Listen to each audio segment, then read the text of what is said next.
Welcome everybody. This is the speed consultation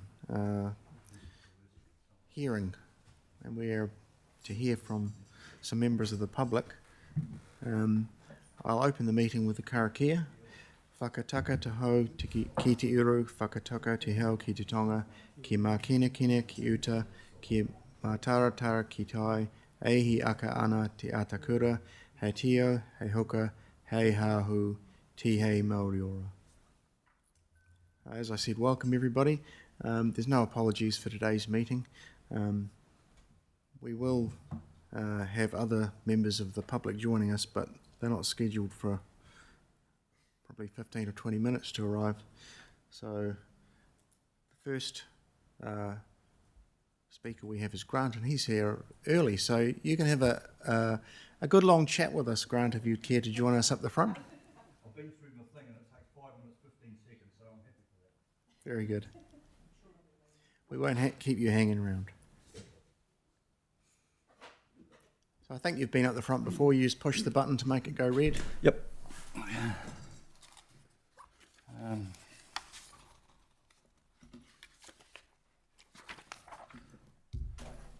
I sent my presentation today electronically to Sam. I don't know whether he had a chance to give it to you all, but I will give it to you so that you're not just hearing my words, you've got something to refer to.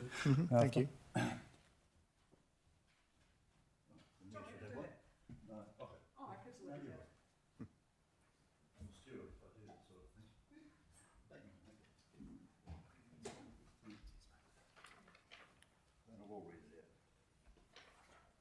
Thank you very much.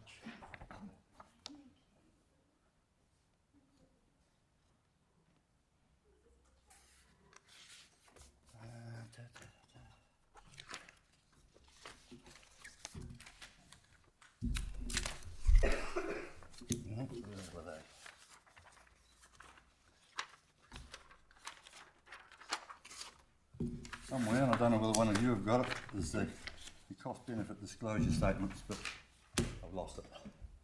Could be stuck on the back of one of your things there.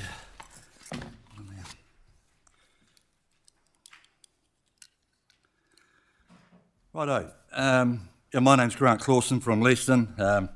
Been a resident, born and bred in the township, in the hospital, which is still there, just on 70 years ago.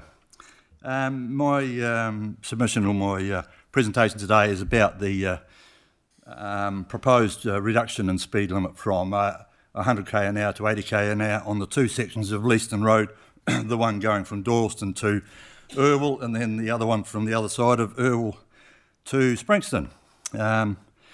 When it first came out in the Selwyn Times, or a lot of people don't look at the website a lot of council and that, so it took a while, it took 2 or 3 weeks before even I knew what was going on and what the thoughts were was going to happen. And so I was asking one or two, what do you think? And they're all getting up in arms, and I'm involved in a number of community organisations, of course, and it was the subject of conversation. And they were starting to yell and scream, and I said, well, you can put your submission in, that's what you need to be doing, you're a ratepayer, you're a resident, whatever, it's just there, go to the website, do that. But you know, when you come to elections, what percentage of the public vote?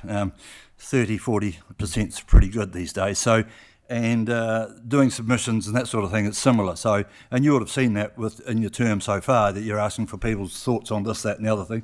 Some things I get into, but a lot of things you're not getting a lot of feedback. So I took it upon myself then to assist the community, and especially when they started saying about, they were concerned about the frustrations on the road there'll be, and dodgy overtakings and things that'll happen, and I said, yeah, it's a safety thing now.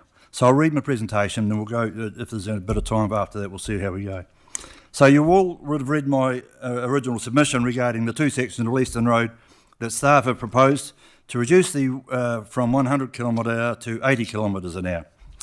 I represent 1,400 plus residents, ratepayers, commuters and road users.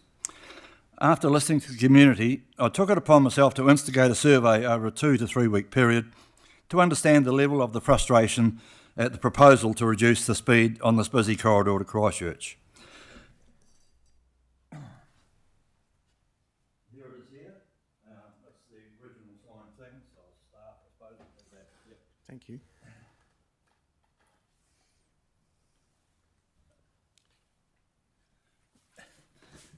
We won't call it a petition, it's just a survey, but just so you've got it, and you can see the names of the people that have done it and the signatures, their phone numbers and their options of what they wanted. The first page gives an overview of where their signatures were. You'll see the various stores and other places that I had the survey. The Leeston and Southbridge area is very well covered, and so all those signatures are there. Engagement in the survey was available at over 14 businesses and gathering facilities in the Leeston and Southbridge townships, including supermarkets, petrol stations, cafes and high-use businesses. There were 1,416 signatories wanting the speed limit to remain at 100 kilometres an hour, and just 55 who supported the reduction to 80 kilometres an hour. I believe a number of these people have submitted their own thoughts regarding the unnecessary and potentially more dangerous 80 kilometres an hour option. While you may presume that, oh yeah, they're just in a hurry and they want to get there quicker, this is not true. Most were concerned of the frustration and dangerous overtaking that will happen and their own safety with this. There has already been angry documented record of this on Facebook. It shows up regularly on the, well, not regularly, but frequently on the Leeston Southbridge community page. I presume you're aware or have been informed of the large number of speed-reduced sections of open and local roads throughout New Zealand that have been reversed and restored to their original speed levels, including the section from Taitapu to Little River, for exactly the concerns we fear with increased incidents caused by frustrated and dangerous overtaking. When you read the Council's own cost-benefit statements, disclosure statements, you will see that on one of these sections of road there have been just 4 either minor or non-injury incidents in the last 5 years. Hardly an excuse to make such a significant change to the speed limit. The other section produced a greater number of incidents, however, mostly non-injury. As mentioned in my submission, I have been in the Leeston Volunteer Fire Brigade for 52 years. I have either attended or known about the incidents on the Leeston side of the Selwyn River, and I have consulted with the Chief of the Lincoln Brigade, Richie B., who likewise understands about incidents on the Sprinkston side of the river. We both agree that nearly all of these incidents on Leeston Road have happened at intersections and have been caused by inattentive drivers either not stopping or not giving way at intersections. Now, most New Zealand drivers are well versed and very capable at travelling at 100 kilometres an hour on our open roads. Working from the Council's own cost-benefit disclosure statements, the approximately 1.8 million vehicle movements on Leeston Road in the last 5 years attests to this. So that's an average of, I've taken an average of the 2 sections, which brings it down to about 5,000 vehicle movements per day, times 365 a year, times 5 years, 1.8 million. Leeston Road is in excellent condition. It has no major undulations, is well serviced and of a good average 7 metre wide carriageway. I have measured it. All its intersections have good visibility and are well lit. If the reduction in the speed limit goes ahead, many of the current users will traverse by alternative routes, mostly Volkman Road, Coes Ford, Pannetts Road and Springs Road route, which is where the drivers are currently travelling due to the road closure on Leeston Road near Goulds Road.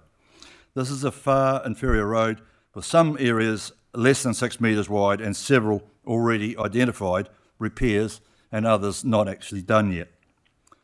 Others have stated they will go via Dunsandle, however making access onto the main South Road there and with the railway line close, it is also much less a less safe option. Then some may use the White House corner at Selwyn Lake Road, but once again this is quite difficult accessing onto Main South Road. I'll be finished very shortly. The increased volume of traffic due to development of Leeston and Southbridge has been there for a few years now. Yes, it is a busy road in the mornings and evenings.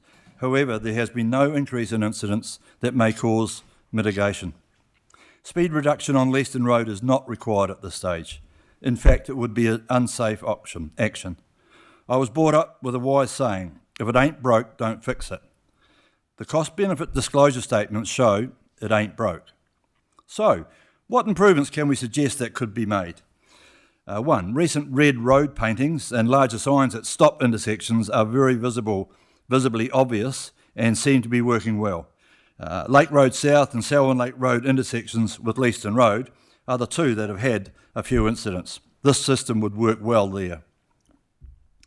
The flashing 70 km/h signs on the Main South Road at Burnham Road also have the desired effect and could be an option. Most importantly, erect 2 or 3 sets of 100 km/h signs along Leaston Road, reminding drivers of the actual speed. Everything will flow sweetly at that point. Please don't proceed with the speed reductions on Leaston Road. Take note of the reversed and restored limits that have occurred throughout the country. Be wary of the frustration and danger that may occur. Thank you for listening. Thank you very much, and thank you for taking the time to gather the signatures from quite a large section of your community. Yep. Do we have any questions from the panel? Yes, thanks a lot, Grant. Can you just explain a little bit why you think that reducing the speed would be an unsafe option? As I've mentioned in my submission and also in the presentation there today, and I've been speaking from a wide part of our community. I haven't spoken to the whole 1,400 that have asked for the 100, but probably a couple of hundred of them.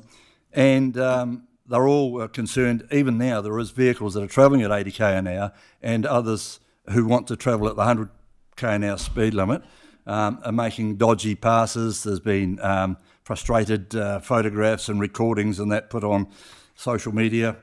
So I do believe 100% that will be more dangerous at 100 km/h because these people will do these unsafe overtaking manoeuvres, or they will travel down Volkman Road. Yes, they can go to Dunsandel, they can go on Selwyn Lake Road to the Main South, but Volkman Road. And if you haven't travelled down that road recently, go and do it now before you make your decisions here and see what I'm talking about. Heavy vehicles, I drive a fire engine, of course, periodically down there, and it's very dodgy when you're driving down the road. It's 2.7 metres from the centre line to the edge of the seal, and the edge of the seal drops away. Our vehicle, most vehicles, are 2.4 wide trucks. So you've got 100 mils to play and you're doing 80 to 90 to 100 km/h down there. That's dangerous. So that's the reasons that there will be frustrated passing manoeuvres done on Leaston Road, and there will be too much traffic. The road will deteriorate further than what it is now, and there'll be possible more incidents on the Volkman Road route.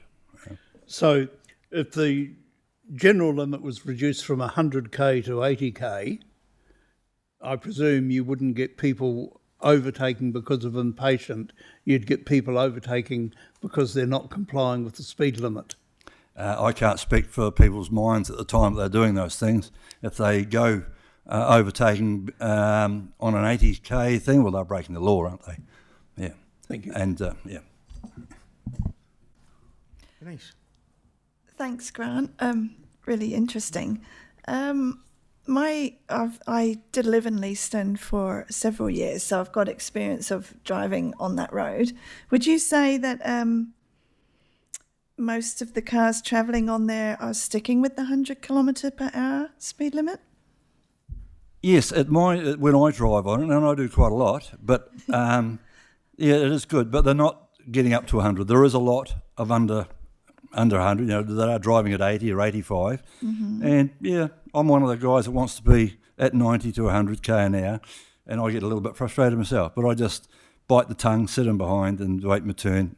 And yes, the road is busier than what it used to be, but if everybody travelled at the correct speed along there, or the posted speed, I know there's no... It's not an offence to travel at less than the speed limit, obviously, mm-hmm. but it is an offence to upset the flow of traffic. Well, the police can stop a car and remind them that, you don't be upsetting the flow of traffic. I haven't travelled in the early mornings from 6 a.m, 5:30, 6 a.m. through to 9. It's very busy, and it's also the same in the evening when they're coming home. And I have travelled that in the evenings. Mm-hmm. You just get in the line of traffic. Generally on the way home, they are at 5:30, 6 o'clock. They are sticking to the 90 to 100 km/h. Yeah. Okay. It's just because I've witnessed quite a lot of cars overtaking. Yep. So I can, and that's with the 100-kilometre speed limit. So I can see what you're saying, that if you reduce it to 80, it's probably going to increase the number of cars that are overtaking. And it's Definitely will. quite a dangerous road to be overtaking because it's a single road.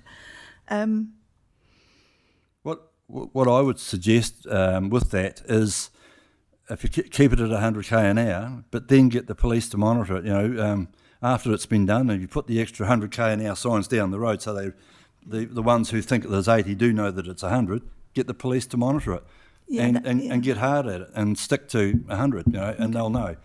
They'll work it out pretty quickly. Okay. Yeah, that was sort of going to be my next question. Was, what do you feel about, like, if there were speed cameras along there to reinforce the 100? I think speed cameras, they're just a revenue gathering thing, and yes, it might upset someone, and they do get upset, and they'll originally pay the bill. But if you actually had a physical car there and pulling someone up with the red flashing lights, it's more use than people just getting a bill in the mail, Okay. Speed cameras, people, $80 now and again, she's right, and cameras don't get you demerit points. A police car pulling you up gives you demerit points. So, speed, and once you've got, you get 20 for every 10 k's you're over, 20 demerit. So 4 pullovers and you lose your licence, or 5 pullovers you lose your licence. So, speed cameras is just money, and most of the people travelling there, they can afford the $80 to $150 fine every now and again. But if you had a physical, keep it at 100 and get the police to physically do it for a few weeks. I know they're busy as well. I know, we might need a few more police. Okay, and the stats you've got for the accidents, because the stats we've been given are from 2016 to 2020, there's been 10 injury crashes. In 2021 to 2025, 12 injury crashes. But I'm thinking they are probably at the intersections that now have the red paint and the stop signs. On your website, and at the start of the consultation process, you had all this information was available there, and you could click on cost-benefit disclosures, and that's what I've got. So the ones that were offered there, it's stated as 2024, and the section from Dorlston to Irwell over the 5-year period had 2 minor accidents and 2 non-injury accidents. So whether they were the same ones, I don't know.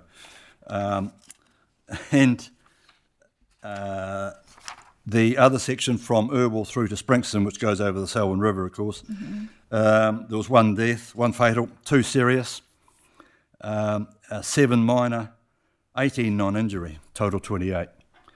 The death, the fatal, this was 2024, so it possibly doesn't include that young lad that went across the road and got hit the other day. But I have been to a fatal accident on Selwyn Lake Road a few years ago. But we've had lots of not giving way and non-injury accidents. Yeah, no, I know that is a prevalent problem here in Selwyn, that people can't read stop signs. If you ask the staff that produced it, you'll be able to get a copy of the recent one. Yeah. I was just wondering, how we had different statistics here, but that's okay. We can sort that out. Yep. That's lovely. Thanks, Grant, for all the time that you've put into it. Thank you. Run away just yet. All right. You mentioned a couple of times that you tend to drive between 90 and 100, which raises the question to me, we only offered 80. What do you think would have happened if we'd offered 90? Interesting. Well, because it wasn't made as an option, people, maybe it might have made a few of those signatories rather than the 1,400. If it had 3 options, that would have been interesting to see what that result was. You've suggested that we don't shift at this point from 100. No, so I don't. I also suggest, but I haven't written it, that you relook at it someday, another 4 or 5 years down the track. That's where my question is leading. Is so let's say we just theoretically stick with the status quo. Yep. And decide in 2 or 3 years or 4 years or whatever it is. Yep.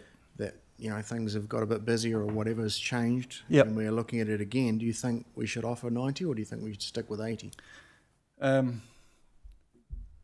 actually a bit confused there. You said if you're going to If we revisit it currently- again in 3 or 4 years, We currently stick with the status quo and we don't change anything at the moment. 3 or 4 years' time, it comes around and we identify this road as another one. We need to have another look at it.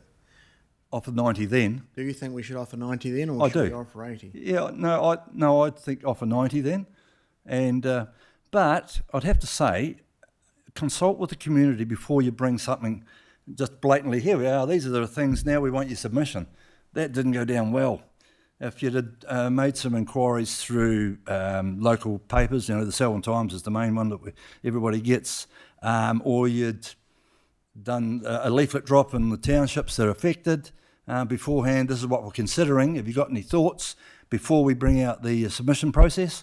And it would have gone down a lot better, yeah. And also in that, I do have to say this, I think I mentioned it in my actual submission, but as I said, it was late before people realised what was happening. So, and when I first saw it, I went through the whole thing so I was well versed. And it said there that what are we doing? I presume staff or whoever doing it. What are we doing? We're consulting with the stakeholders who are using transport companies, etc., etc. I personally know Wayne and Gavin Palmer pretty well from Palmer's Transport, and Mark Wrighton from Ellesmere Transport. I rung both of them. They hadn't heard anything, and this was a month after you posted on your website and that you were connecting with the stakeholders. Suburban Eatery, they have 15 to 20 vehicle movements a day from the Leaston kitchen through to supplying food to the city. They hadn't been approached either. So you need to do what you say you're going to do early. And interestingly enough, I did a submission similar to what I've just done now, sent it out to Sam Wilshire, my go-to counsellor, and he forwarded it to all you people. I think you would have got that early on. And also he forwarded it to some staff. And 2 days later, I got a phone call from Wayne Palmer. I've had a call from the council. Well, that's interesting. Only since I've just sent my thing. So, yeah, you need to connect with the community earlier, and even before you do start submission processes, rather than that'll do, we'll do that. Yep, we're going to do that. They can argue back afterwards. We don't want to fight like that. We want to be sort of involved for a starter, righto. Then you get an idea how it's going to go, and anything you do when you're consulting with the community. Sorry, this is me. No, good feedback. Thank you very much. Yeah. All done? So our next presenter is John Ferguson. Do we have John? Thank you, Grant.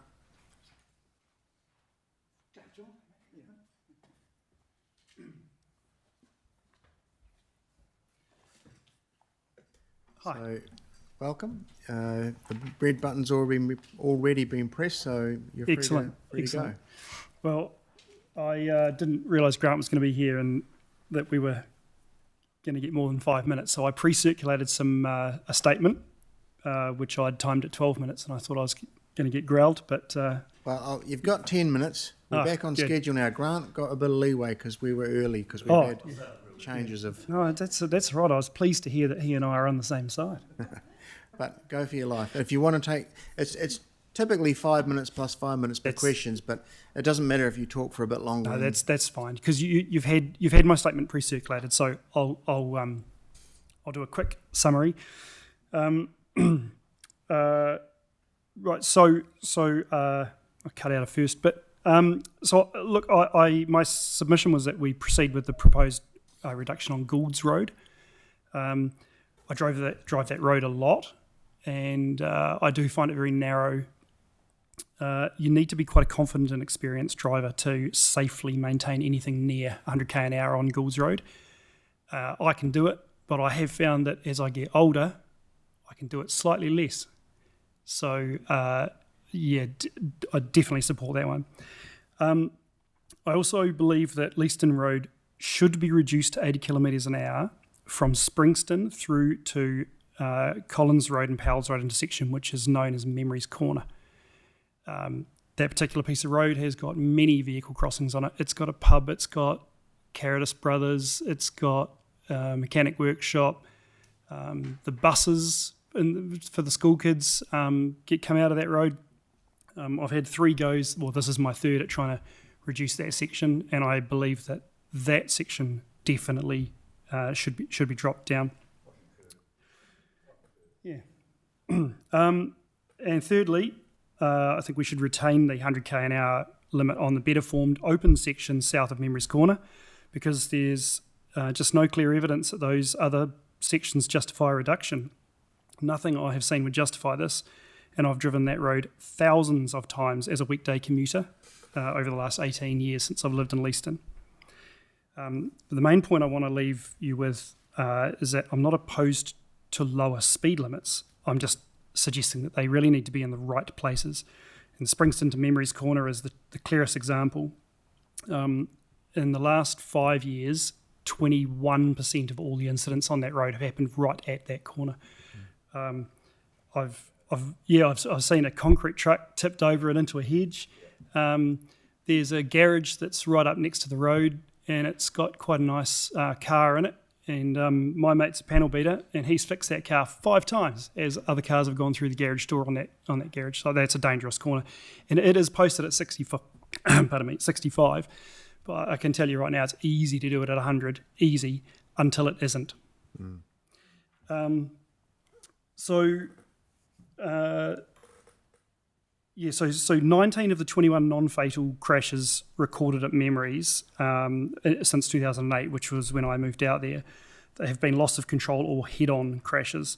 So 14 of those were specifically bend-related, so that's a genuine and repeated pattern around a known bend. So I'll leave it there. I've got a bit more in my statement, but that's certainly an area that I think warrants a bit of investigation. On the road south to Leaston, the crash causes are a bit more mixed. There's a lot of intersections, turning movements, rear-ending, and obstructions, overtaking, and loss of control in different circumstances. I do find that the majority of the data seem to indicate that the intersections were causing the issues rather than overtaking or other things. And look, speed makes the outcome of any crash worse. But the reality is there is risk in driving, and the closer you get to 0 kilometres an hour, the less impact or less problem that the impact is going to have. So I know that lowering a speed carries less kinetic energy, but at what point do you just have to accept that there is danger? And so I think that the road should be fixed to account for that, not just blanket reduced. So the last bit of my statement is that the council probably needs to think of the road network as a whole, and Grant actually touched on this, but lowering the main road to 80 will actually make Volkman Lake Road, Coes Ford, Pannetts Road and onto Days Road quite a bit more attractive. At the moment, I know many people who drive that part of the road, and they do it specifically to do it at about 110, 120. Funny thing is, it's actually a bit slower than just doing, say, 90 on Leaston Road, but people do it anyway because they want to be at that speed. So if the main road goes to 80, you are locking in higher traffic on through Coes Ford. And at the moment, you've got a road closure at Goulds Road, and so Volkman is packed with cars, packed in the morning. And Monday of this week, my car, 2 different places, was slewing sideways at about 90k an hour with the ice on that road. So Days Road is in a terrible state. So if you increase traffic onto the Coes Ford route, you'll have significant upgrades required on Days and Pannetts and whatnot to accommodate the traffic that's going through there. It's a difficult road to drive, and especially if there's a little bit of rain and you've got headlights coming towards you, man, that is tricky. And I've had 35 years of experience driving, and I would say that's a tricky road to drive. So to summarise, lower the speed limit on Goulds Road, lower Leaston Road from Springston to Memories Corner, but please do not apply a broad reduction to the better formed open road simply because lower speeds reduce crash severity. That principle is true everywhere, but it does not tell us where a particular speed limit is appropriate. and I do support safer roads. I'm just asking council to make a targeted decision rather than just lowering the overall limit. Thank you. Thank you very much. We have any questions from the panel? It's not really a question, but thank you for reminding me about Memories Corner. So you think, because I know it reduces the speed on the corner, doesn't it, to 65, but clearly that's not It's working. signposted, but in both directions it is comfortable at 100 until it's not. Yeah. Okay, so it should be reduced from as you leave Springston past Memories Corner. Yeah, I And through think that so. whole Yeah, 'cause area. as you go past the pub and everything, there's traffic movements everywhere all around Yeah, you, and yeah. there's sometimes kids on the side of the road after school. Yeah, Like it just shouldn't be 100. yeah. And no, it shouldn't. and then it should go round the Memories Corner a little bit, and then it can go to 100. But I think if people were coming into that corner at 80, you wouldn't have the It's incidents. too much, yeah. But in the last 5 years, 21% of all incidents have been at that corner. No, that's great, thank you. I concur, actually. I should have had that on my thing. I got you, man. I got you. Yeah. From there through to Mountains Road, so somewhere there, maybe we get to. And neither John or I mentioned, but there is on the Volkman Road, the Lake Road that travels through the coast wall, there's a single lane Bridge. there as well. Yeah. Yeah, that's tricky as well. It is. Yeah. In fact, if you're looking at any one road to make 80, it's that one, not the main one. Yeah. Very good. No questions, John, so thank you. Right, good stuff.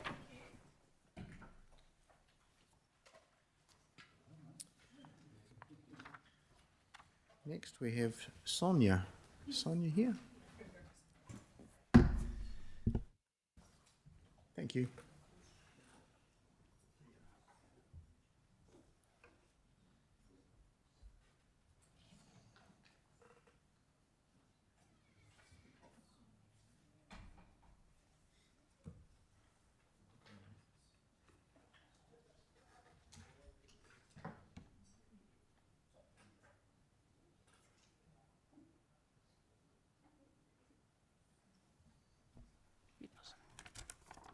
Welcome, Sonia. Over to you. Thank you. Hi, yeah.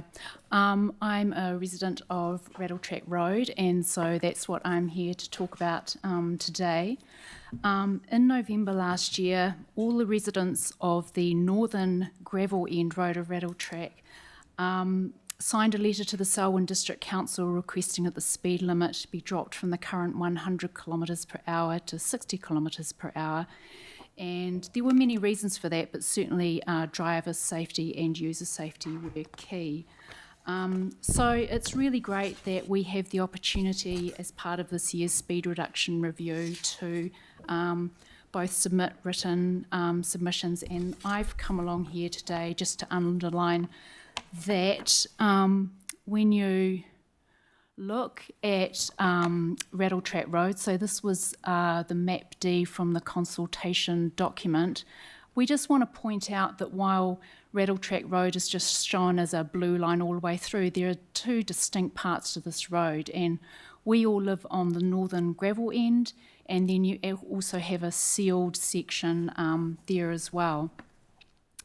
So I just want to show that from for us, we tend to enter Rattletrack Road at the Selwyn Road end, where the speed limit is 60 kilometres per hour.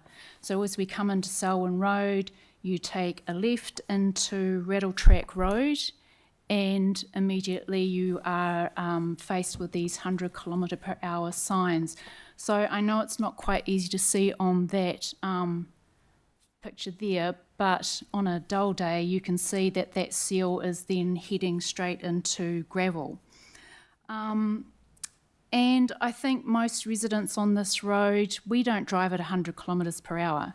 We don't have the sort of vehicles that can drive at 100 kilometres per hour. We just tend to have ordinary cars, and we travel at about 35 to 40 kilometres per hour on this road. After rain, quite often the road is quite rutted and has potholes, but also it just feels a lot safer. We tend to drive down the middle of this road, and when there is oncoming traffic, we pull over as far as we can to the side, but quite often we're sticking a wheel up on the verge to pass traffic safely, and we're still only travelling at about 40 k's per hour. So this gravel section continues for about 1 kilometre down to the Sprinkston-Rolleston Road, where it becomes sealed, and from there Rattletrack Road is sealed all the way through to Ellesmere Junction Road. So I guess based on the existing and proposed speed limits in this area, we are asking that the northern gravel end of Rattletrack Road has a speed limit of 60 kilometres that ties in with Selwyn Road in terms of network consistency, and support that the sealed section of Rattletrack Road is considered separately and reduced to 80 kilometres per hour. And I also support the other speed changes, particularly on Whedon's Road and Sprinkston-Rolleston Road, that they're reduced to 80 as well.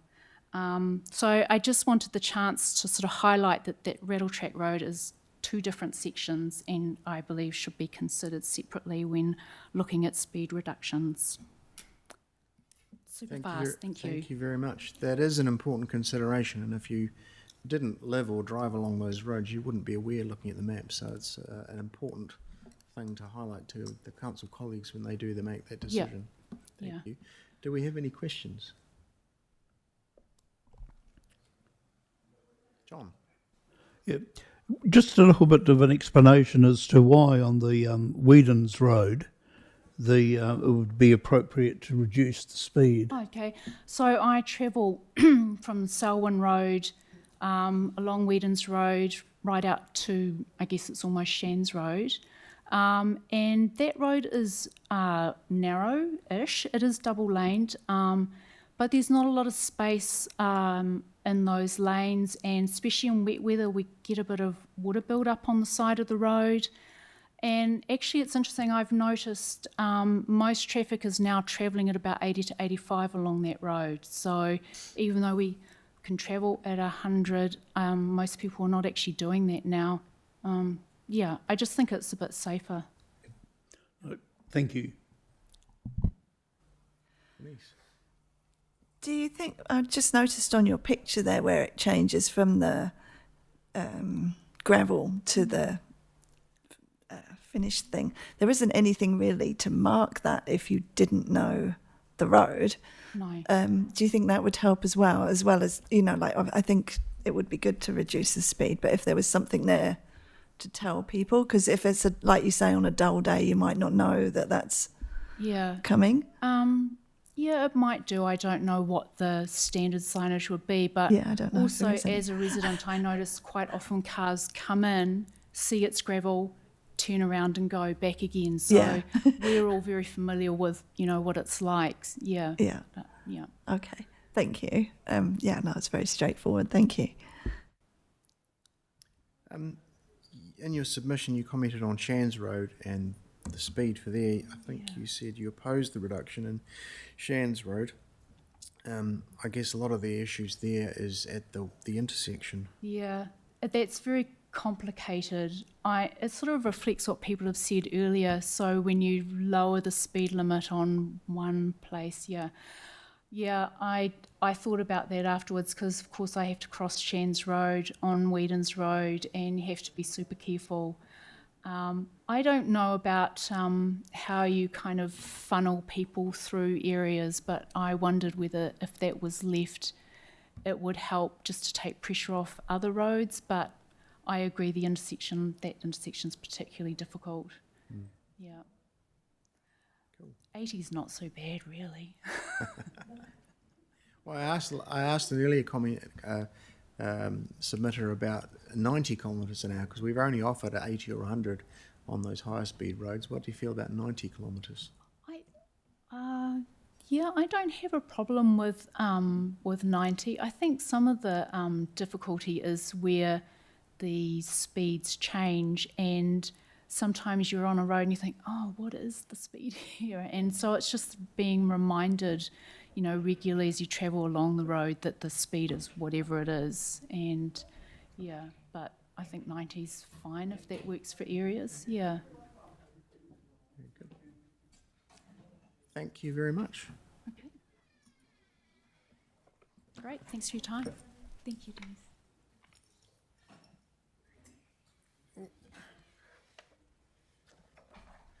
Mark, you've joined us at a perfect time. We're slightly ahead schedule, so if you're happy to take the front table. I am, if you'll give me a few minutes to set up. Certainly.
Red light's on, so I presume that's all go.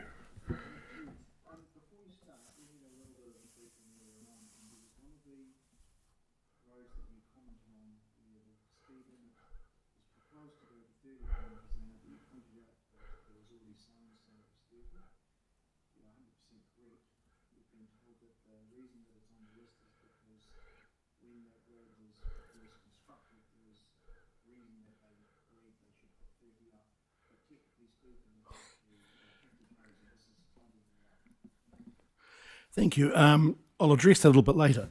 It is on my notes. Tēnā koutou katoa, ko Mark Alexander toko ingoa. I'm here today to speak to my personal submission and the submission of the Rolleston Residents Association on the 2026 edition of the Safer Speeds for Selwyn. If I may, I'll clarify a point. The Deputy Mayor challenged me regarding the two submissions, which are similar, and suggested I was taking advantage of the system by putting in two submissions. Firstly, yes, the submissions are similar, but not always identical. If you cast your minds back to the previous speed limit review last year, there was a submission from myself and the Residents Association which was similar and not identical. I wrote both of the submissions. The Residents Association's submission was circulated to members who agreed to the submission being made and subsequently ratified the submission. I don't just use the association as a mechanism to get two bites at the cherry. Secondly, why does the Residents Association concern itself with issues outside of Rolleston? And what you see, the blue boundary on the map there, is actually the Rolleston Residents Association membership area. It is broader than the Rolleston Township. Historically, it was based on the old Rolleston Reserve rating area. And when we had to update our constitution last year, we sort of standardised it on some roads. It takes in some of the Whedon's area because the Whedon's no longer has an active resident association. So that's the history lesson. Now back to the submissions. The association and I generally support the changes proposed by council. They make sense. For most of these changes to be effective, they will need enforcement. Has or will council liaise with the police regarding enforcement of these new rules. The association is concerned, as it was last year, about these reductions from 100 to 60 and asks if the reduction be introduced in 2 stages. If you do an 100 to 80 and someone like me forgets that it's been reduced because I've driven that road for decades, I might be 21 kilometres over the limit. I'll get a hefty fine and some demerit points. If you've reduced it straight to 60 and I forget, I'll lose my licence for a month because I'm doing 41k over the speed limit. That is a significant and sometimes onerous penalty for a moment of forgetfulness. So our preference is that you do that reduction in 2 stages.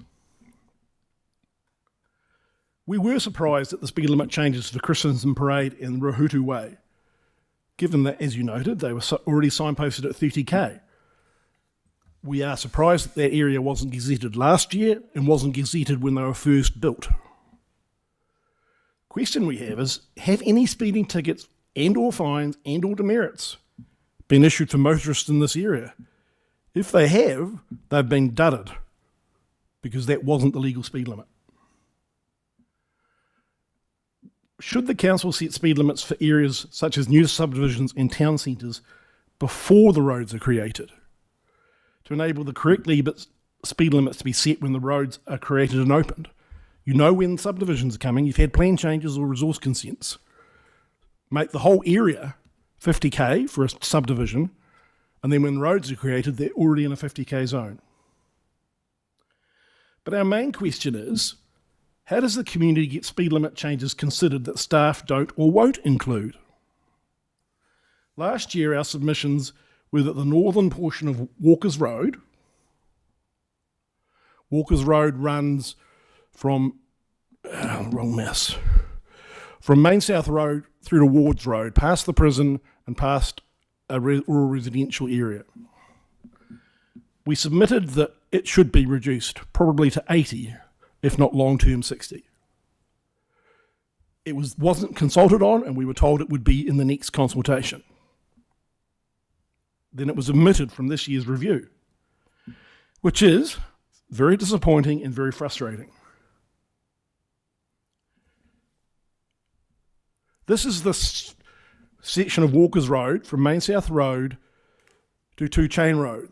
Council has historically widened this road, put shoulders on it, and last year decided that it would be reduced to 60 kilometres an hour speed limit.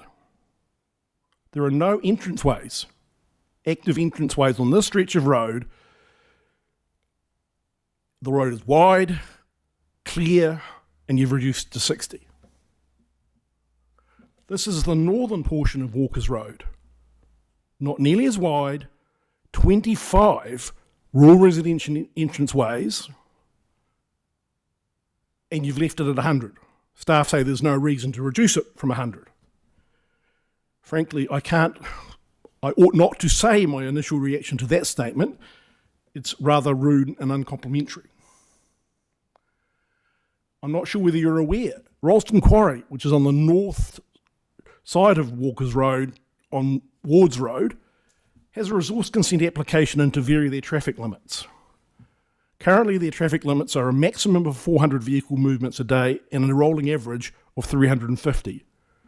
Their proposed new limits are a maximum of 1,000 vehicle movements over a 12-hour day and a rolling average of 850. At the maximum, over a 12-hour day, that's 80 heavy truck and trailer unit movements an hour and an average of 70, most of which will use the section of Wards Road that you can see in the side. For the residents on that piece of road, that's one heavy vehicle movement, over one heavy vehicle movement per minute, going past their gate at up to 100 kilometres an hour. Think about that. You're trying to get out of a driveway or into a driveway, and there's a heavy truck and trailer every minute.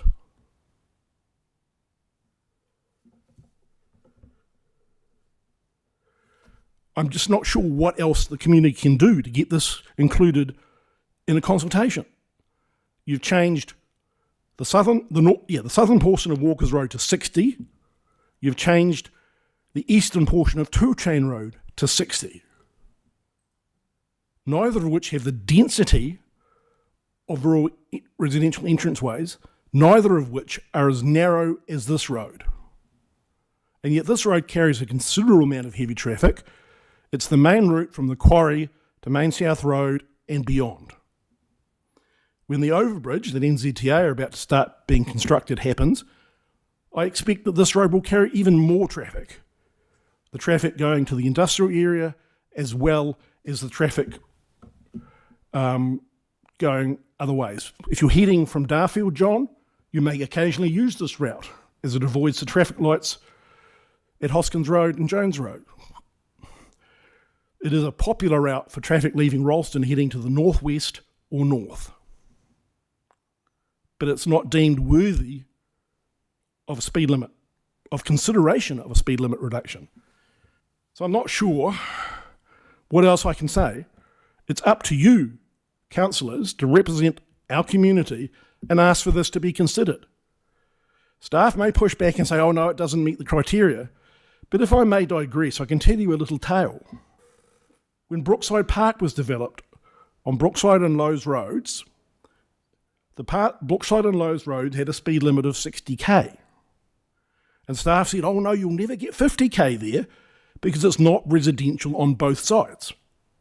It's never going to be residential on both sides because one is a park. Eventually, common sense prevailed and it's now 50k on all the roads surrounding Brookside Park. And I'm just asking for the same opportunity for not only the residents of these roads, but those of us who use this road, to have a similar sensible reduction made to the speed limit. 100k through there when you've got even in my ute, when I've got a truck and trailer coming the other direction, both of us end up with our wheels off this edge of seal and onto the grass verge. That's neither safe nor sensible. So please, can we have this on the next review? At least consult the community about whether it's a good idea. And then we can argue with NZTA about whether there's flexibility in the rules for local conditions. But to omit it is just imposing an increasing danger on the community, which I frankly cannot make sense of. So that's kind of my biggest question is, how does the community get speed limits changes considered that staff don't or won't include on the list? The submission form had no opportunity for other comments. And that's why I had to put it in somewhere that was not strictly appropriate on the form. The submission form didn't have do you have any other comments space? It should do. So that's me finished. Any questions? Thank you very much, Mark. The photographs are a useful aid to help us understand what you're telling us. It's very good. Google Maps is a wonderful tool. Yeah, it is. And that's Walker's Road looking north to south. The other one was south to north. And the gum trees on the left, which are in the road reserve, regularly put speed bumps as they stick their roots out under the road. Frankly, if we have a moment, they should probably come down as well. They shade the road, and at this time of year it's shaded almost all day and can get quite icy. But they say pictures are worth 1,000 words, and I'm not particularly articulate, so hopefully they showed the point. Very good. I've got a question from John. Yeah, no, thank you, Mark. And as the chair said, the photographs are helpful, and I believe that the panel will be going around and physically looking at each of the roads. And I've made a note that we include the extension that you've referred to. Just going back to a road that I'm more familiar with, Telegraph Road, can you just explain a little bit, read your submission, but just what are the main features that lead you to the opinion that the reduction is too severe? Sorry, I have to go back to my submission. I think it's the drop in one stage from 100 to 60. is generally where we felt it was too severe. That the reduction from 100 to 80 and then subsequently later 100 to 80 to 60 is not a bad reduction. But when you drop by 40k, a motorist that forgets the change, and it's easily done.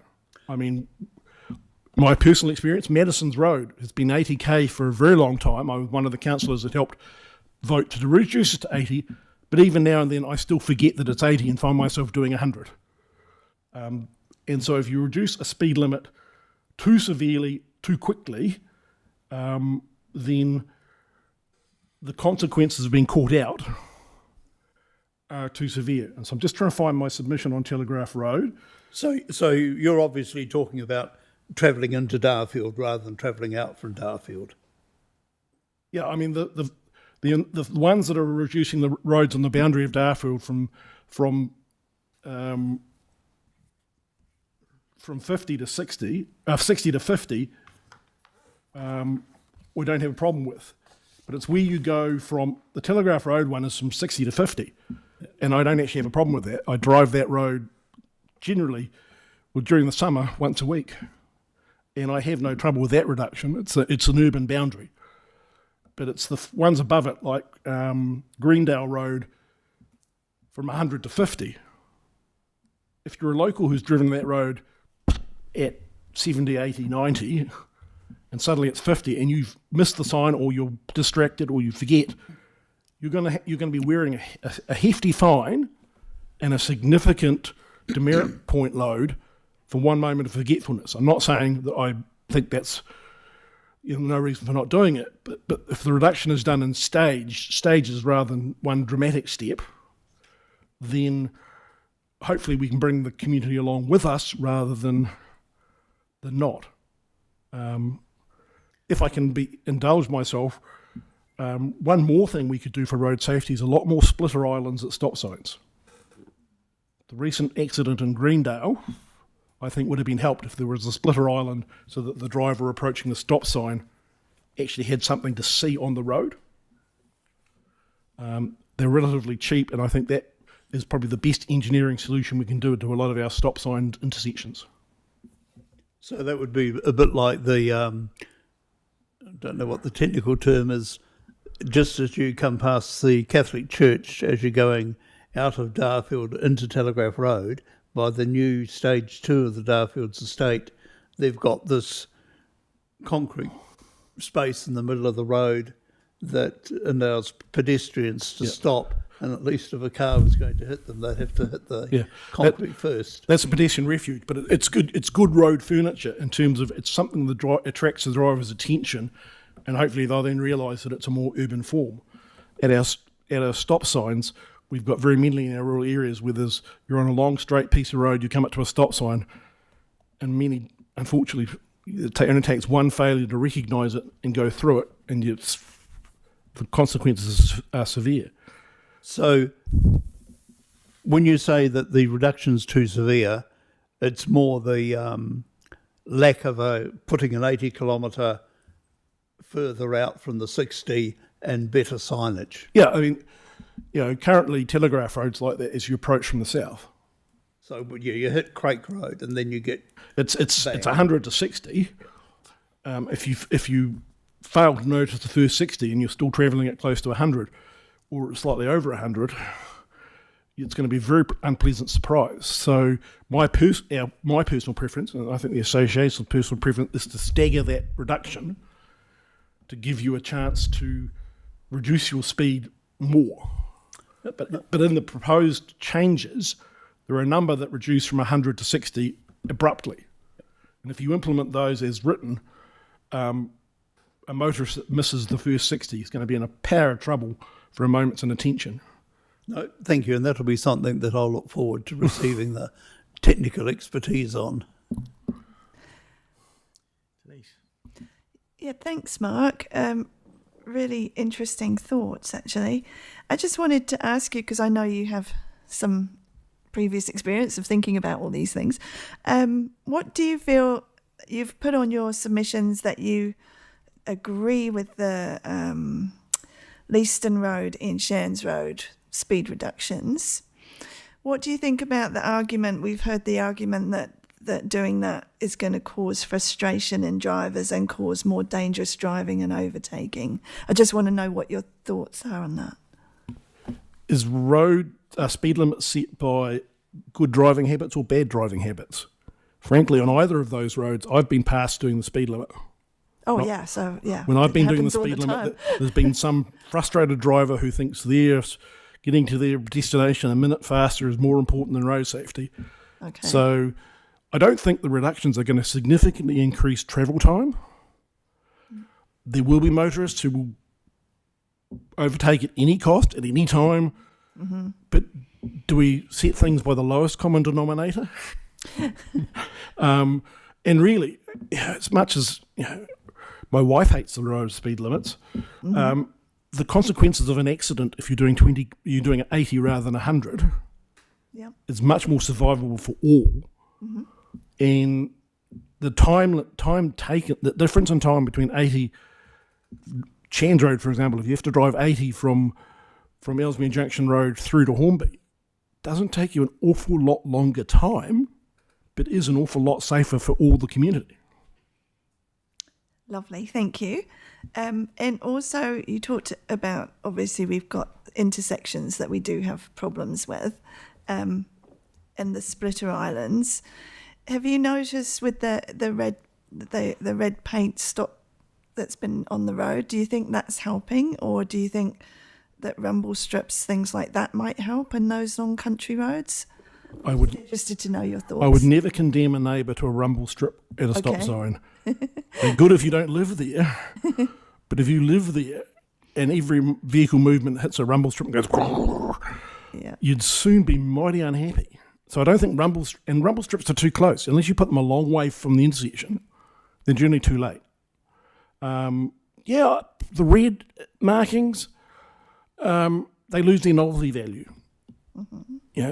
As you drive past them, and a number of the roads I regularly take have got them now, you notice them for the first few journeys and then they just fade into the background. It's a bit like the story with a billboard. You put a billboard up, the first couple of weeks it's effective, after that it's noise. A splitter island with the blue arrow that says stick to this side and a stop sign in the middle of it is always in your eye line as you approach an intersection. Okay. Lovely. Thank you for your thoughts. Thank you very much.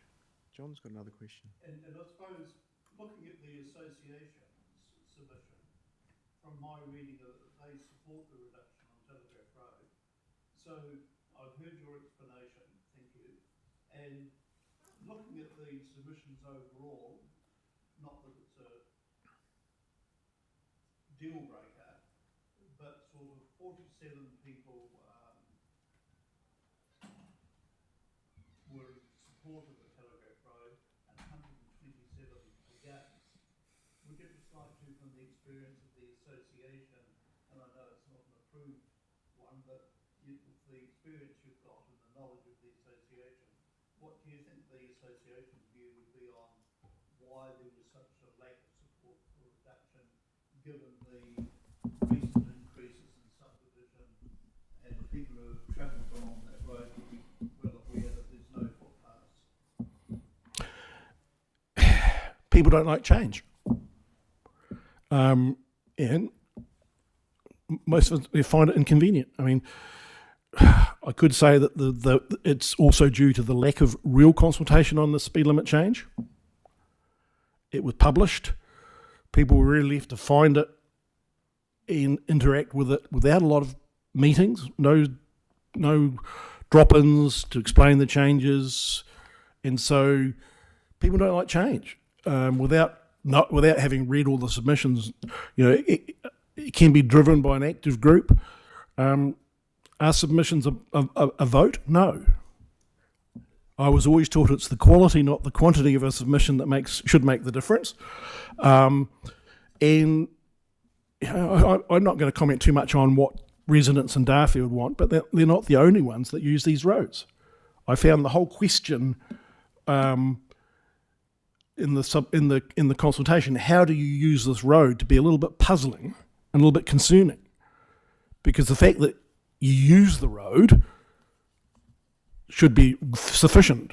Does a resident get a higher value for their submission because they use the road because they live on the road, rather than somebody who drives on the road going from point A to point B? Should we be more concerned about other aspects of it? So given your experience and degree of interconnection with the community, and I note that quality versus quantity, so looking at the consultation documentation and the fact that there was supplementary material that you could click on with a link in the online, and that the majority of our submissions have been online, I'm just interested in hearing the view that, do you think that the quality of the consultation documentation and material was sufficient for people to make an informed decision? Honestly, no. People made an online submission because it was even harder to get the printed form, even harder to fill it in. How many people clicked on the links to the extra documentation? I'm not sure if we've got the data, if staff will have the data, but I suggest it be very small. Last year, I went through the supporting documentation and found that it didn't actually support most of the changes, in my view. So, people filled it in online because that was the most practical way of filling it in, but it's not necessarily a practical way to get a conversation about changes like this. And I suppose too, the other thing is that admittedly the information, cost benefit analysis is a cut and paste automatically from the NZTA website. One thing that I noted was that the current mean operating speed, under the current speed, meaning wasn't terribly much lower when it was predicted that the speeds be reduced. Well, if you want to slow people down, you've got to put a police car on the side of the road. Often. And even better if it's got its lights flashing and somebody's getting a ticket. That's the effective way to stop, to reduce speeds. Putting signs up will get people like me who notice them and will automatically slow down. But many of our community won't until they see enforcement taking place. And generally, it's the locals who'll get pinged. I remember one reserve many years ago complaining about the speed of traffic in the reserve. We monitored it. The people got stopped for speeding in the reserve were locals, the very people who were complaining about the speed in the reserves. So, these are proposed for good road safety reasons. It's hard to convince people who've driven a particular stretch of road forever that a reduction's needed. But it's, as you say, on Telegraph Road, it's the urbanisation on either side from Craik Road north that should be driving these changes. The locals may not actually see it. And the same with some of the other roads out of Darfield where there are subdivisions going to take place. It's change that may not be recognised. And as much as I bag staff, I do also recognise there are good reasons for these changes. One of our previous submitters mentioned the idea that, well, his community he felt were a little bit affronted that the consultation was a bit of a, here's the changes that we want to make, what do you think, rather than allowing them to have a bit of input into what roads get on the list. And that sort of goes back to your point before about one that you've raised concerns about previously, which didn't. Have you got any thoughts on that? It would be a better way to operate, to come to the community and say, we've got road safety concerns in your area. Which roads do you think are dangerous because they're too narrow, too twisty, people drive too fast? And get the buy-in at that stage. It may be that some of our urban roads, some of our streets in our townships, they also say should be 40k because kids are playing on those roads and other lunatics are coming around the corner at 60k and breach of the 50k speed limit and that it's simply dangerous. I think that it costs more money, it takes more time, but I think it would deliver a quality result that the community and with community buy-in. Thank you very much. Our next presenter is Peter Alexander, who's online. Is he ready yet, or do we want to take a wee break? Oh, Peter Neal. It says here online. Oh, you're here today? Oh, well, welcome.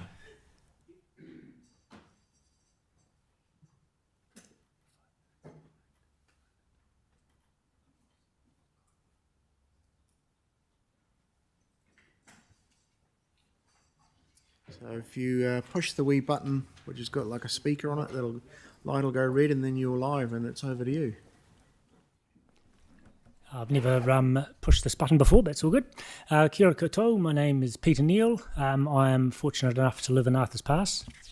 I don't have to hold the button, it's good. Arthur's Pass is a bit of a unique place in terms of the Selwyn district and the roading, as opposed to Rolleston that Mark was just on about. We have a main highway, State Highway 73, which is operated by Waka Kotahi, that drives right through the village. And then we have various side roads that are being proposed to reduce to 40 k's an hour, because obviously they are currently 50 k an hour. So I can totally see the reasoning behind staff wanting to reduce these speeds, but my submission is more that we don't believe that 40 k an hour is low enough. At the moment, some of the roads that are proposed to drop to 40 k, one of them in particular is only about 70 metres long. It's just a small little one end of crusher loop, and the others are either very short as well, or they're gravel roads, single lane the whole way. And if the I'm assuming here that if the speed limit does get reduced, then there'll be speed limit signs put up at the start of each road as well, and that would create a bit of an eyesore, an unnecessary eyesore. So if there is, all I'm asking for is if there is going to be a reduction in speed, it should go to 20 k an hour, which would be way more realistic. And then if it was that, we would cope with the eyesore of the speed signs on the side roads. But if it's not going to drop to 20 k an hour, just leave it at 50 k an hour. It'll save the council money. They won't have to put up new signs, won't have to do anything. And realistically, if you look at the average speeds that, I think there was Waka Kotahi that did that, the mean speeds for all the roads. I think the highest one was, I haven't got the papers with me, I think the highest one was only 21 k an hour was the average speed. I'm not quite sure how they come up with that, because I personally have never seen anyone sitting there with a radar looking at cars going up and down the roads, but I would tend to agree that that's probably the case, that 20 k is probably an average speed for all of those roads. And the other thing is that we're pushing Waka Kotahi for a reduction of the State Highway 73 through the village, actually all the way from Altera to Arthur's Pass. We're going to, like John was just wanting before, we're going to try and get them to stage the reduction slightly. So it'll start at 80 k from Altera. This doesn't affect the Selwyn Council at all, because it's Waka Kotahi. And then about a kilometre out of Arthur's Pass village, we're hoping it'll drop to 60, and then to 50. And then from the start of Arthur's Pass village to the other end, we'll drop to 30 k an hour. So we're hopeful something will happen there in the near future. If that does happen, then if it's 40 k on the side roads, suddenly the cars are going to be able to increase their speed on a 100 metre stretch of gravel road with lots of potholes. So that's about me. You know, if it's going to, just to summarise, if it's going to be reduced, please drop it to 20 k an hour. If it's not going to, if you're only going to drop it to 40 k an hour, please just leave it as it is. Thank you. So, just to get clear on my mind, at the moment, those small side roads that are being proposed to go to 50, To 40, 40, sorry. yep. Currently, they've not got any signs. They're just inheriting the speed limit from the main road. Is that correct? That's my understanding, yep. So it would seem to make sense to me, and I shouldn't I'm not prejudging the conversation the whole council will have, but you've pointed out that the Waka Kotahi application is looking to put it for 30, and as you say, we'll create ourselves a problem if we put faster signposts up at all the exits from the 30 Right. main road. So yeah, it seems sensible to pause on this for the moment. Yep, yeah, that would be... Perhaps particular areas where we're aware there are issues, and I know the Punch Bowl, the road into the Punch Bowl car park and walk, I've been in there myself and I'm sort of familiar with it. That does get very busy at times.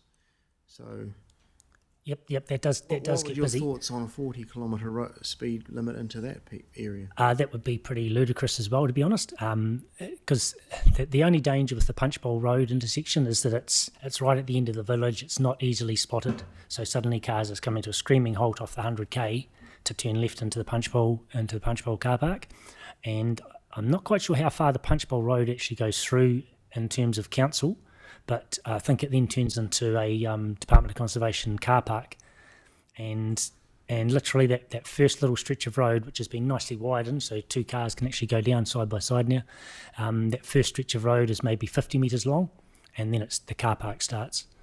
So I can't really see any point in putting speed limit signs on that either, to be honest.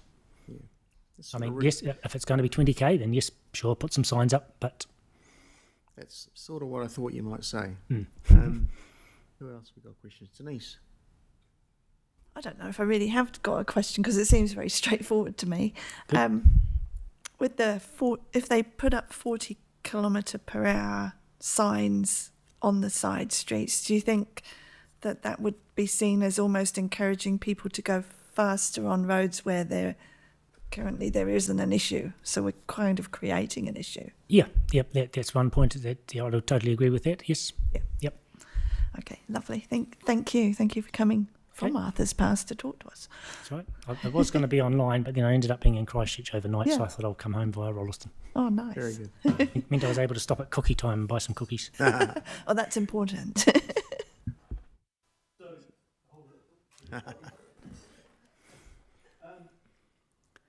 Given that you've got extensive experience in the area, that looking at it, and from my own personal view, I think it's sort of going to be a long road before NZTA makes any changes. But leaving that to one side, and we'll keep trying, that NZTA's own figures show that, as you pointed out, 21, maybe even down as low as 12 kilometres on some of the side roads. So leaving the speed limit as it is probably won't have too much actual effect on reducing speed limits. Is that? Yep, that sounds correct, yeah, yep. But if the signs go up saying you're allowed to go 40k, that may change people's attitude or thoughts. And also looking at the roads, as you say, there's some that are very short. There's school road. You'd be lucky to get anywhere near 40 kilometres an hour going up school road. Yep. Maybe if you're courageous and stupid down school road. So the thing is really just leave things as they are and continue to work with NZTA. Yeah, and if the councils can support us with the Wakakatahi speed reduction as well through the village and all the way through from Aotearoa to us, then we would welcome that support from the council as well. Absolutely, yep. We've got Barry on side there too. And as for the, I know John was talking earlier about how he felt the whole submission process wasn't very good. I found it very good and easy, but admittedly for me, I was only writing to one little section of it. And I do recall, was it a year ago that everyone was asked if they had any roads that were of concern? I vaguely recall the Mount White Road and Coral Inn Road, which is up to the Wilderness Lodge, that being discussed and put on a register for slower speed limits. So I don't know, I recall that we did have that opportunity to make suggestions at that stage in the last couple of years. I guess the thinking around, or the commentary around the process, and I guess technically the process you found was okay to make your submission. Yep. But other submitters have suggested perhaps we would get to a better place if we engage with the communities a little bit earlier. So in this case of Arthur's Pass, perhaps if we had done that, we wouldn't have put forward 40km/h limits. You would have said, no, it's already way lower than that. Don't do that. Yep, and I'm not sure if I know John's been up there a few times, but I'm not sure if others or the council staff who came up with that figure were actually up there looking at the village.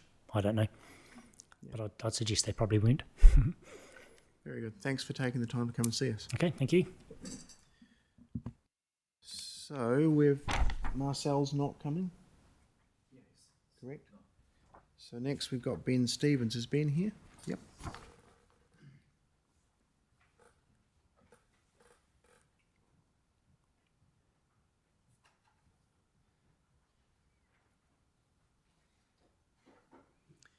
Welcome, Ben. If you push the right-hand button, that'll make your microphone go red, and then you'll be live. Tēnā koutou katoa, ko Ben Stevens tōku ingoa. Kia ora everyone, I'm Ben Stevens. I grew up on a farm in Irwell on the Lake Road, which is a 100km/h open road, and I now live in Leeston. I've just coming up 30 years pretty soon working in aviation, and safety is a real passion of mine. But I'm speaking here today as just a private individual, not on behalf of any organisation. So one of the things we look at in safety is really identifying the hazards and mitigating the risk. And I want to put a huge shout out to the road safety team who work so hard here at the council to try and do that. But I acknowledge the huge workload and the reality and the pressures of working in an environment like this. And I think it was something like 42 proposed changes with this Safer Speeds for Selwyn 2026, which is obviously a massive number of changes to try and analyse. In particular, I want to talk about the experience for people living in Leeston and Southbridge and Ellesmere, by which I mean south of the Selwyn River, east of State Highway 1, or southeast and southwest if you really want to be technical. But the experience of us who rely on Leeston Road from Leeston to Springston and Shands Road as a key arterial route with access to Christchurch. The risk that I believe exists on that road is relating to intersections, and the mitigation that we should be putting in place is around the intersections. For example, on Goulds Road and Ellesmere Junction Road, there's a flashing stop sign around 200 metres prior with lights. We've seen other mitigation, such as small speed bumps to alert people that there's a stop sign coming up. We see that on the high-speed sections of road from Leeston to Springston, where long roads that are crossing and have long distances between intersections, then intersect that road. So it's my view that we should be looking at mitigations like that, and the cost of trying to mitigate it with speed is not properly offset. If we were to look at the cost using the cost-benefit analysis from the council, it will cost the community 33,000 hours every year. Imagine the power of 33,000 hours of community time, of time spent with your family, wasted. And unfortunately, that is the cost. So whilst those cost-benefit analysis say less than $1,000 to put up a couple of signs, the truth is it's very expensive for the community to reduce Leeston Road to 80 kilometres an hour. I'd also ask, when we're looking at Leeston Road, that we consider the second order effects. Days Road via Coes Ford to Leeston will become equal time, potentially shorter time for commuters. So I would anticipate a substantial transfer of traffic from Leeston Road across to the Lake Road and Days Road. Those roads are not as well equipped to cope with high numbers, and we just transfer risk to a whole lot more intersections. In my view, with respect to the consultation process, I felt it was extremely rushed. We only became aware of it, halfway through, perhaps, through the consultation period. When I clicked into the website, I was not able to access the cost-benefit analysis. It was all locked behind log-on screens. So it wasn't until I contacted the council around 10 days to go, and a few days after that, the log-on screens were moved, and we could actually see the information behind some of the decisions. I'd lastly really want to encourage long-term strategic thinking here at the council. Acknowledge that the many councillors in recent newspapers are talking about how we're being rushed into rapid growth with things outside of our long-term plan. And we need to ensure we're really looking after community assets. And Shands Road and Leaston Road are key community assets for the people of Ellesmere and for the people of Ralston and Lincoln as well. And we need to make sure we have a really long-term view with respect to looking after those assets. I would strongly encourage the council to work closely with NZTA and bring Shands Road on board into the highway network.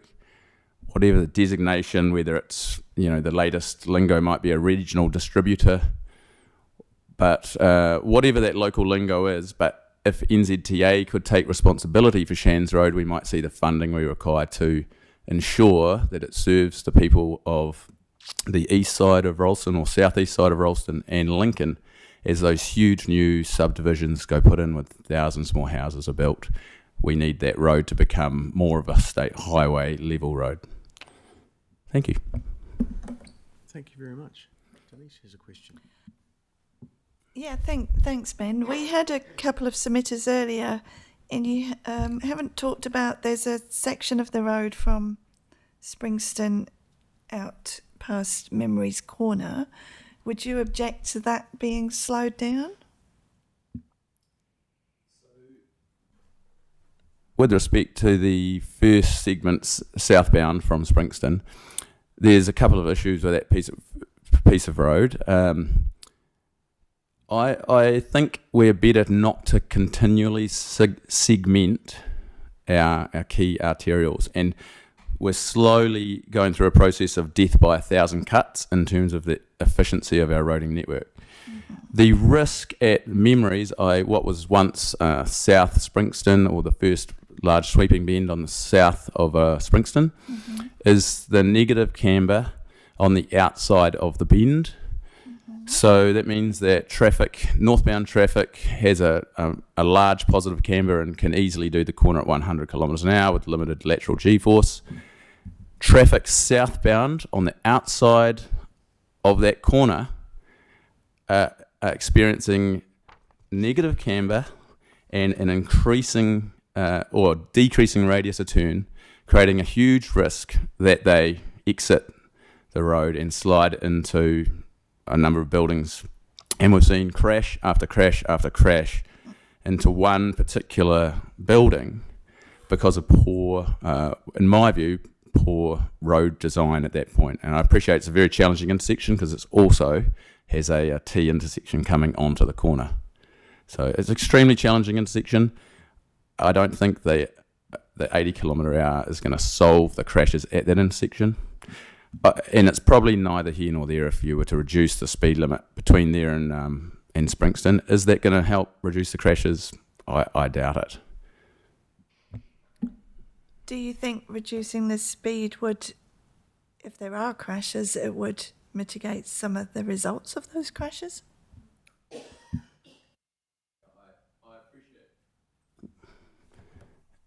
I appreciate that by reducing speed we can mitigate the result, but we could make a rule that no one's allowed on the road, and ultimately that would mitigate it down to zero.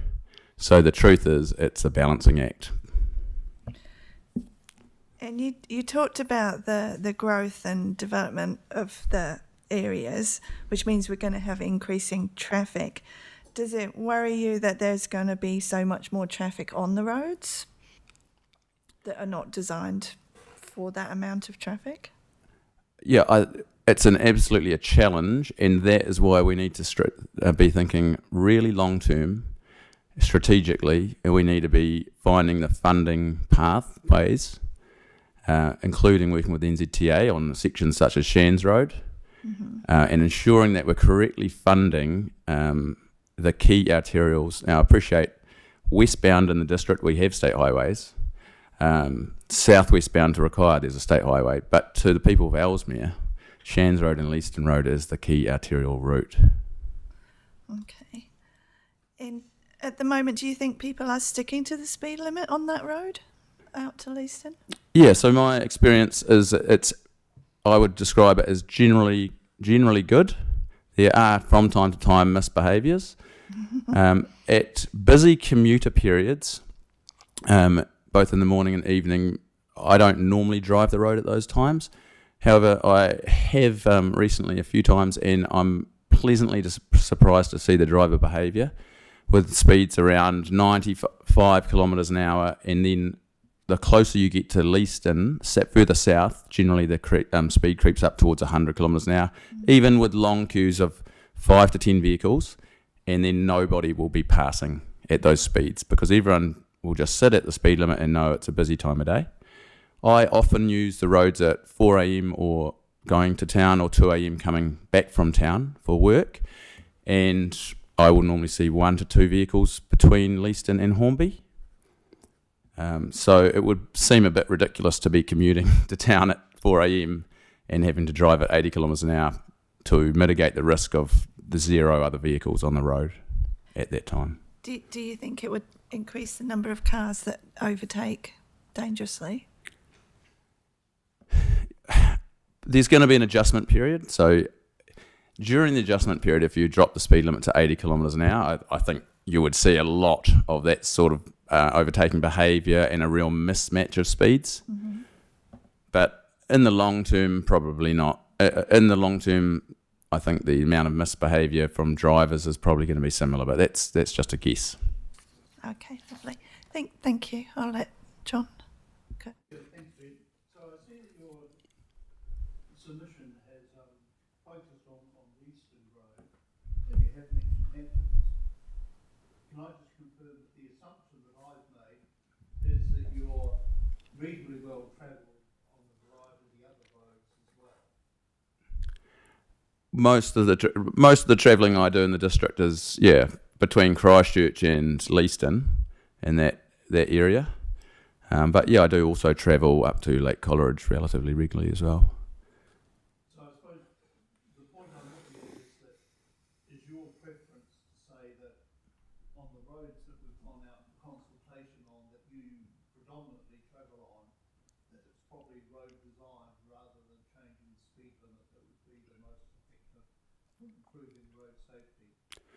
No, I thought a lot of the roads that are proposed for a speed reduction are close to urban zones and becoming part of urban zones. So I don't have any, that's not a argument I want to apply my intellect to, I guess.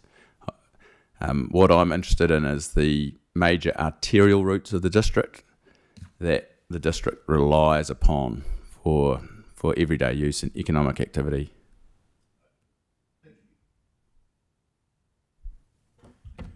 Thank you very much, Ben. Thank you. What's the time now? 2:34. So we're supposed to have Rebecca now. Is she coming or not coming? She hasn't arrived. So we could maybe take a break for a few minutes. We'll have a break for 10 minutes to get back on schedule. Brilliant. Okay, so if you're watching the live stream, we're just going to have a short break for 10 minutes. We'll be back shortly.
Wonderful. So good afternoon, everyone, and thank you for the opportunity to speak.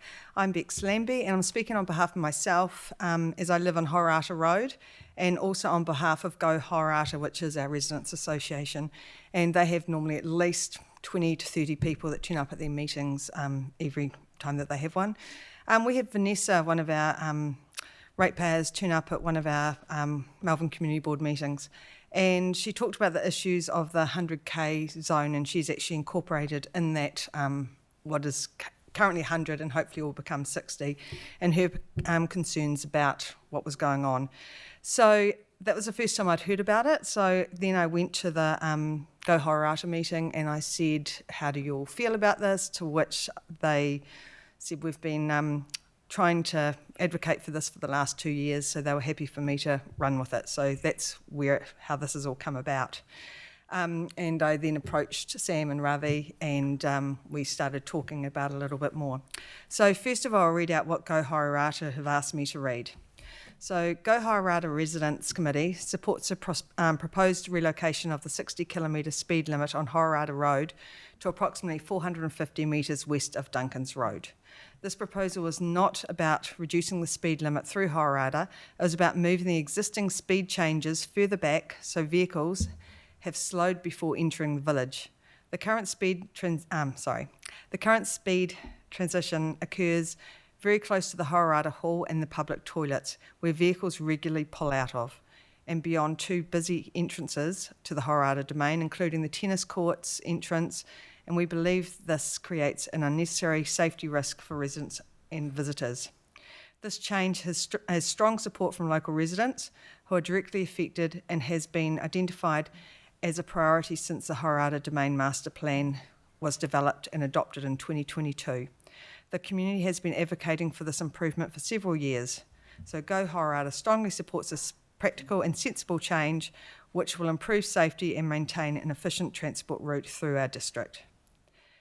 And as for myself, I strongly support the reducing of the speed from the 100 to 60. And it's only about 200 odd metres, isn't it, that it incorporates more than what it is. One of the key reasons is that what I regularly observe when I'm using this area, where the speed limit is 100 going down to 60, many drivers take quite a long time to slow down. Ideally, we'd like them to slow down on the limit, but that doesn't happen. That's not what practically is happening. And there's a lot of areas where pedestrians are likely to be. If we start the 60 kilometre zone just slightly further back where they're proposing, the drivers would have enough time to slow down naturally and would already be travelling at the 60 kilometres when they hit those domain entrances. That would make a real difference to the safety. Horata Road is a very busy route used by a significant number of commercial vehicles, Fonterra trucks, etc., and the big tankers. Quite often, two big trucks, like stock trucks, can actually be passing each other at the same time, doing 90 to 100, and it causes quite a bit of stress for other ones on the road. And it's also used a lot for people getting access to Darfield. But it is also much more than a rural highway. This section of the road is a centre for the Horata community, and it has a high level of recreation and community activity throughout the year. I walk my dog through this trail into the Horata domain at least 6 days a week, so I see firsthand how well it is used. There's horses training at the domain almost every day, there's dogs exercising there regularly, families visit the playground, people use the walking tracks, and many residents and visitors come and go through the week. At present, the three entrances to the domain, including the entrance to the tennis court, are still at a 100k zone. This creates an unnecessary risk for pedestrians, cyclists, horse riders, pet owners, and drivers using to turn into the domain.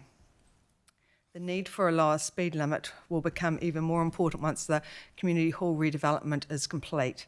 The upgrade facilities are expected to attract a significant amount of people, and there will be more movement between the hall and the domain, including children attending sports, recreation and community events going back and forth across that road.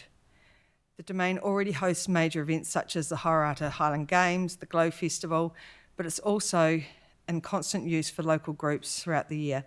The Pony Club has increased its use of the ground significantly recently, and the tennis courts are busy. Although I say several times a day, they're used, I think, on average about 3 or 4 times a day. 3 or 4 times a week, because they've got training there, both for juniors and adults. Looking ahead, there's also a proposed subdivision in the near future if it goes through, and if that happens, it will be covered now instead of in the 100 in the 60k zone. And that would become increasing a bit more activity on the main road anyway.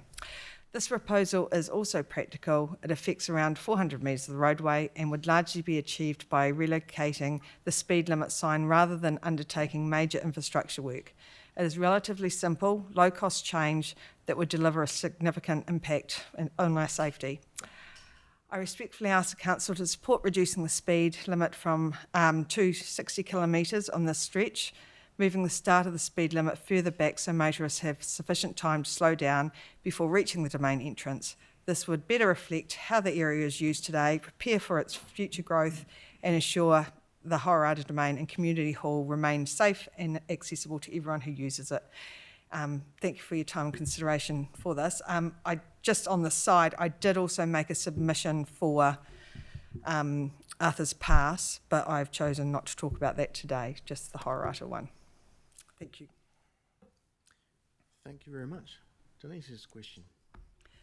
Lovely. Thank you, Rebecca. It's really great to hear from people who actually live and use an area, because I feel that's the best way to find out what goes on. So it's very clear, your submission. That's great. Just on an aside, well, I'll probably ask you about Arthur's Pass. What were you going to say about Arthur's Pass? Well, I've got mixed emotions, because I really support the state highway, which is not Selwyn District Council, being reduced majorly. Yeah.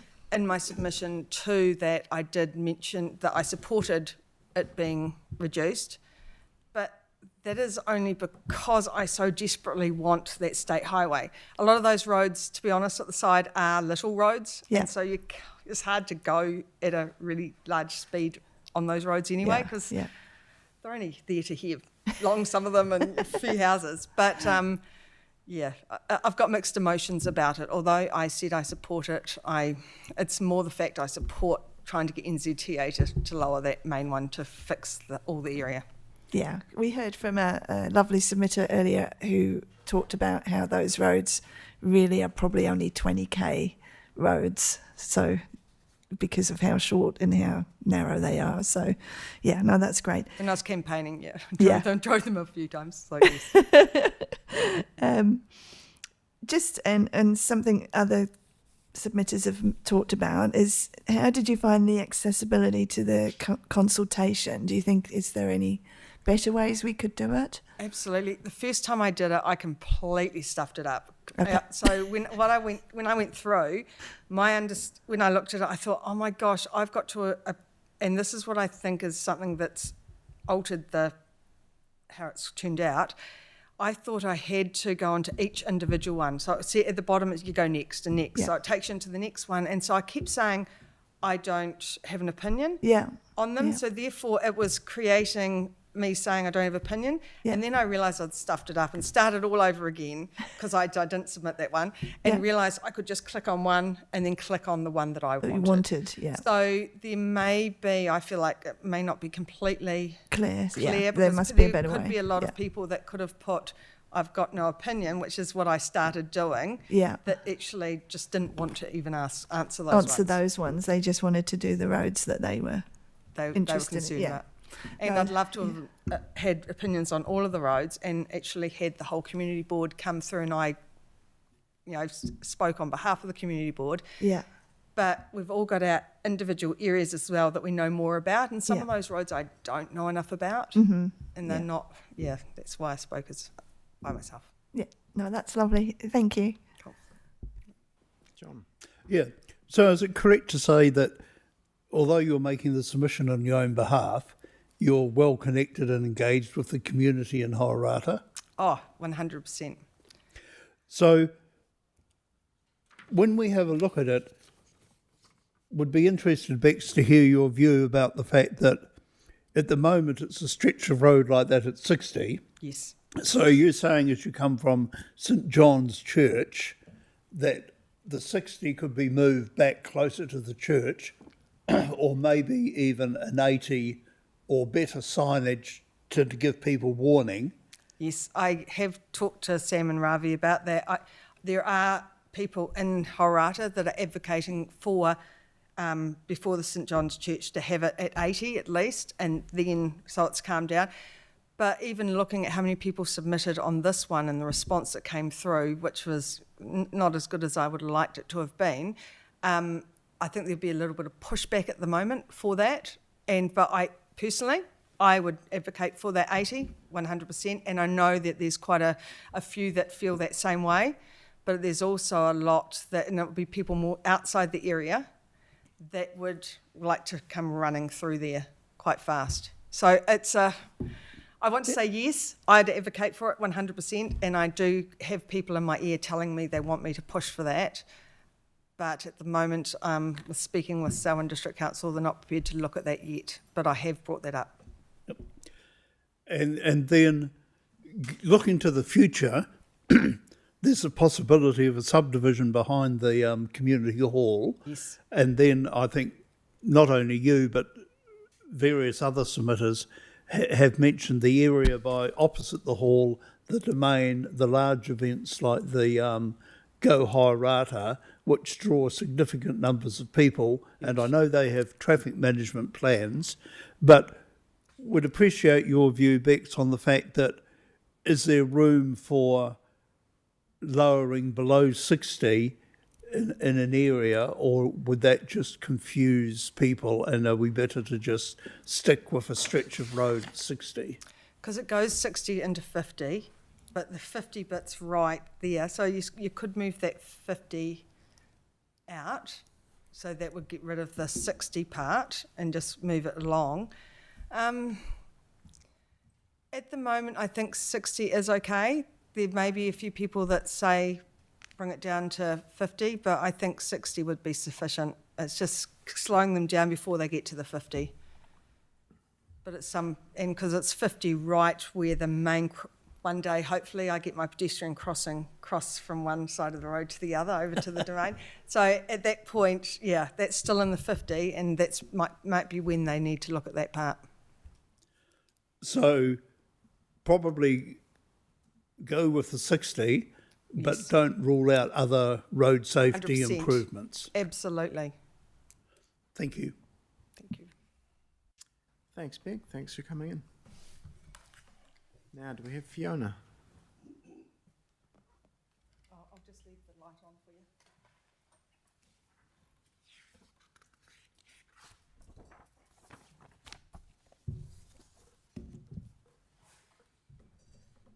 So welcome. You're all ready to go. Bex has pushed the button for you, so Hello. start when you're ready. Welcome, great, thank you. I'll start by tautokering what Rebecca's just said about Horata. Definitely trying to bring those speed limits back further so people actually are going a safer speed past these busy areas. And that applies to basically everything. So she set me up well for this. So I support all the speed limit reductions. Some of them need to go further, as has been mentioned. But like getting people to actually be at that safe speed at the sign, it doesn't happen. And so you have to bring it back, and you have to give other visual signals that you're entering a high residential, like a busier area. So you need to slow down, that you stop treating it like a rural road and start treating it like an urban road. So as these subdivisions reach further and further out, Prebbleton, Rolleston, etc., we have to treat the fringes as urban, because it's too unsafe to have it at 80, and the boundary between the 80 and the 60 is so sudden that people just ignore it. I'm particularly wary about people who are walking, cycling and riding horses, and just people just wanting to use the road safely, not feeling like they have to go 100 or 80 because of peer pressure from behind them. So trying to create these safer environments for all road users, especially the people who live there. My nan lives in a rural property up the road a bit, and I'm glad that she's down a cul-de-sac, because otherwise she wouldn't leave the house. basically. Anyway, that was my starting point. Yeah, I particularly wanted to talk about the areas around Trices Road and Hamptons Road, which is very popular with cyclists, and needing to take these speed limits further because the nature of the road is quite windy, quite narrow, especially Trices Road, and as I said, very popular with cyclists and horse riders, and people just out for a walk. So, yeah, if you can extend the 60k limit further, if you can reduce the speed limit further, that would be grand. And one day all these subdivisions are going to join up anyway, right? That's what's going to happen. So, yeah, gosh, I didn't prepare for this very well, sorry. It was lovely and warm when I left home, and now it's kind of cold. Yeah. It was a very long consultation in terms of there was so much to cover in it. Yes, accidents and trices. Thank you, Rebecca. I don't know the details, but yeah, it's a high crash, high incident location. Lots of competing movements. People leaving properties, people with trailers, people on horses, people on bikes. So yeah, just trying to reduce the speed limit and inform people with other means that it is a slow speed area and not somewhere you can just race down the road. There is some unsocial behaviour out there happening.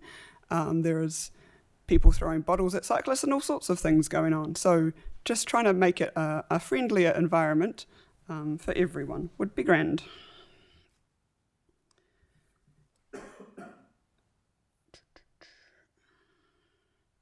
Sorry, I've lost track of where else I was going to mention, but I'll leave it to there to ask questions. Thank you. John's got a question. Yeah, no, look, thanks, Fiona. You've done well, and if you think of a question, you can always come back with the answer.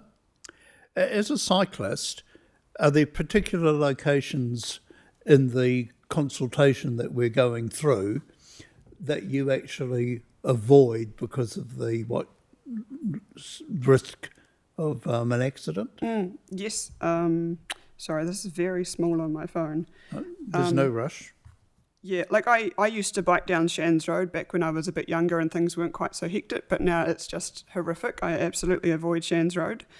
And oh yeah, the thing I was thinking about as I biked out here on a lovely cycleway. Isn't that great?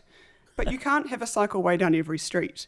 And so to enable people to get around, you have to make every street safe and you have to give people choice.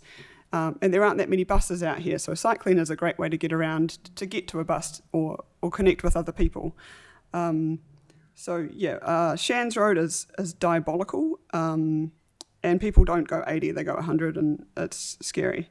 And lots of roads don't have many shoulders, so trying to choose the roads that have a bit more shoulder or aren't quite so dim with the lighting, with the hedges and stuff. Trying to keep out of the shady, slippery spots. What else do I avoid? I can't really read the street names. Is that Robinson's Road? It's so hard to see on my phone.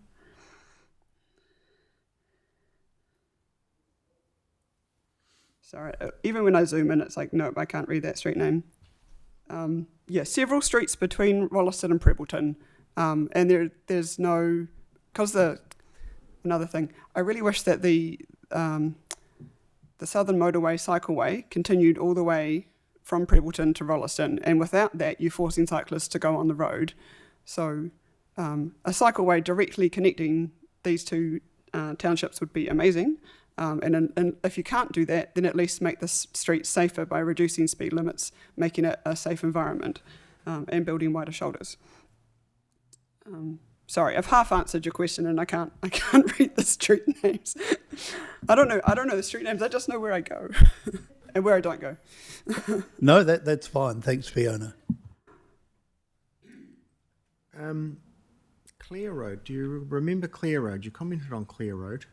And that's one I'm familiar with. It's the one off Rattletrack Road near Springston. Yes.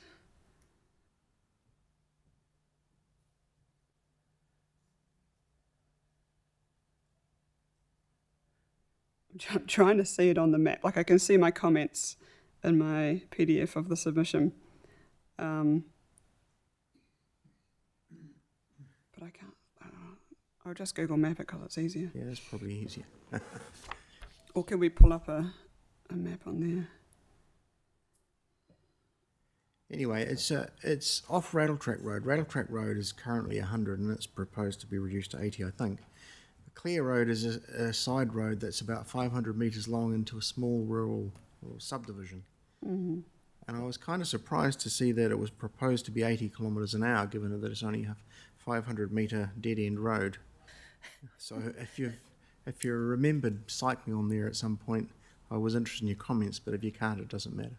I think it's because I saw there's a bike shop there. So like there's a business there that's about bikes. Electric bike shop. But if you're reducing Rattletrack, you wouldn't then increase the speed limit on Clear Road. You'd keep no, see, Clear Road inherits it, and currently Clear Road is still 100 k's as well. But that's because it doesn't have a sign going into the subdivision. I see. So by reducing Rattletrack, Clear will inherit 80. Inherit 80, yes. Personally, I feel 80's pretty exciting to be driving along a 500 metre long dead end road at 80 k's. But people have done wilder things. Anyway, Denise's got another question. Yeah, thanks, Fiona. I think you're a very keen person and brave to be cycling on a lot of our roads, to be honest. And I'm interested that you mentioned that unsocial behaviour. We do seem to have some very poor driving and things happening. You mentioned electric bikes as well. Do you obviously cycle with? No. But you would see them. You would see them out and about. Do you think that's a growing kind I saw one on the way here. Yeah. There's absolutely a growing number of people riding them, particularly the over 60s. It's a great way for them to get back on bikes and get out there and. They zip along quite quickly.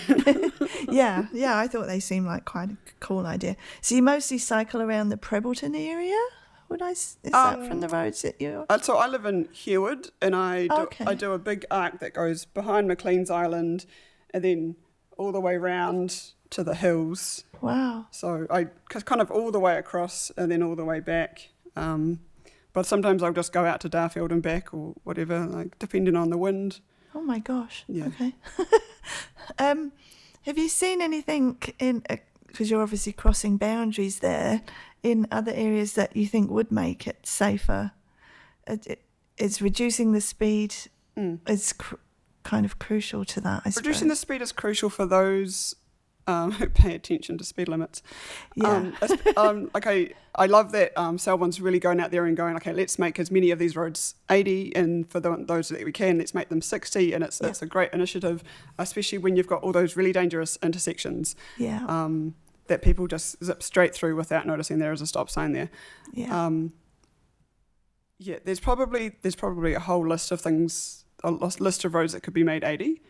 I haven't come prepared with that list. I was looking at the speed limit register just before to be like, oh yeah, that's still okay.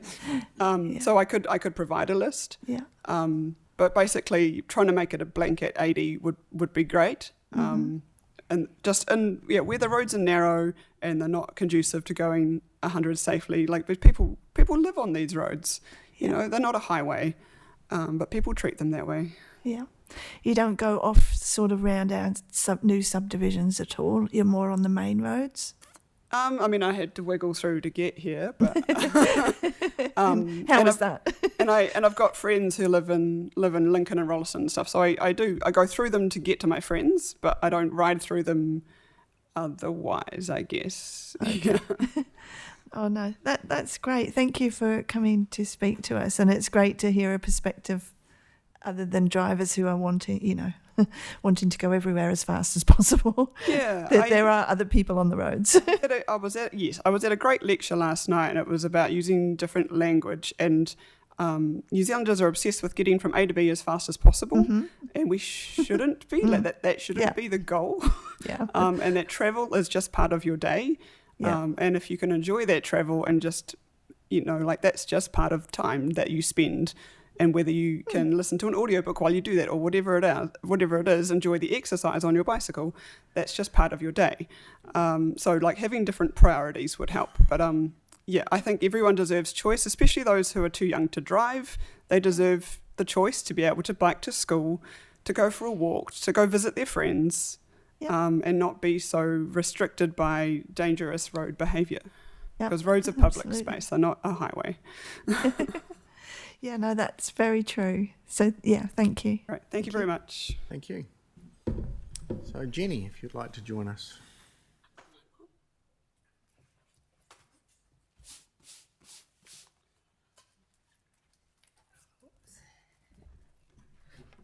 So the button's already pushed, your little red light's on so we can hear you if you speak. Do I push it?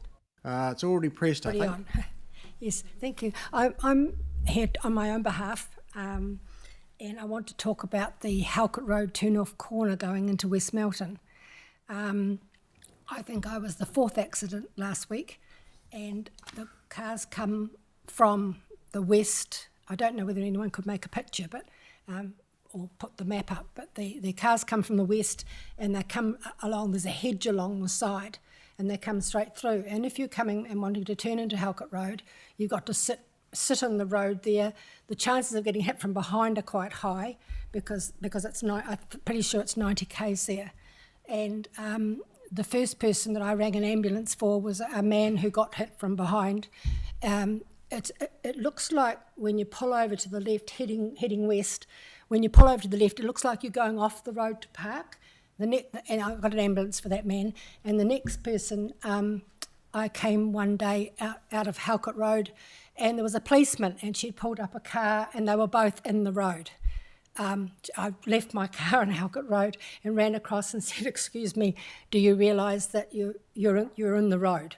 And it really looks like you've pulled off. So it's that road that goes straight through, heading west, is just not clear. I don't know whether it could be changed a colour and have a sign further back that could say, straight through traffic, take the pink road, or whatever. But it's just not clear, and that's two different people that I have struck.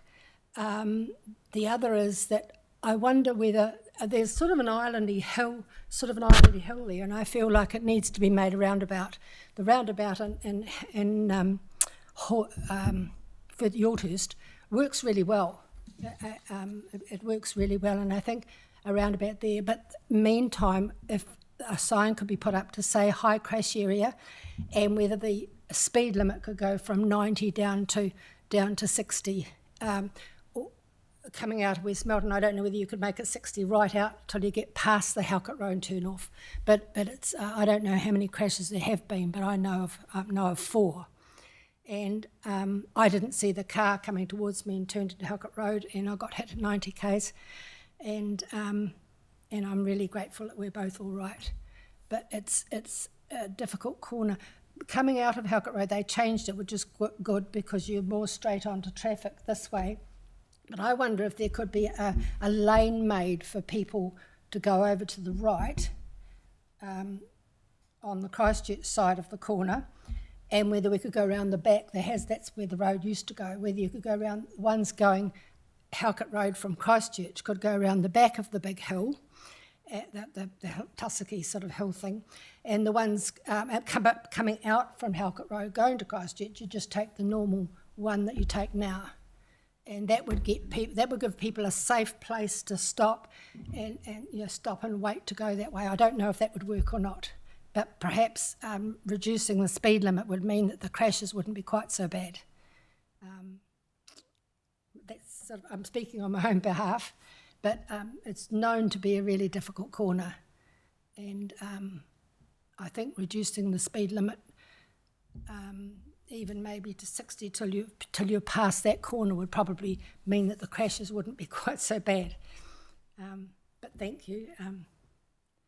I can put it in writing if you'd like me to put in a submission. I was going to say, it's good. We've got a few staff here listening and hearing you, but I think it'd probably be good if you would put it down in writing so yes. the team can have a look at it and get, because it's not on the current speed consultation list, it's not something we'll be able to formally consider this time round, but it will put it on the team's radar.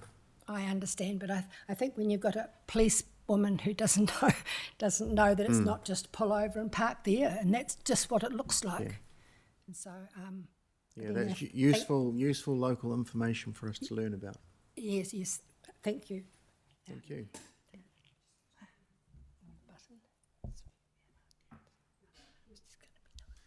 Well, that was our last presenter, so I will now close the meeting with the karakia. Anuhia, anuhia, tapo, tapo, kia wātia, ai kua wātia. Thank you very much.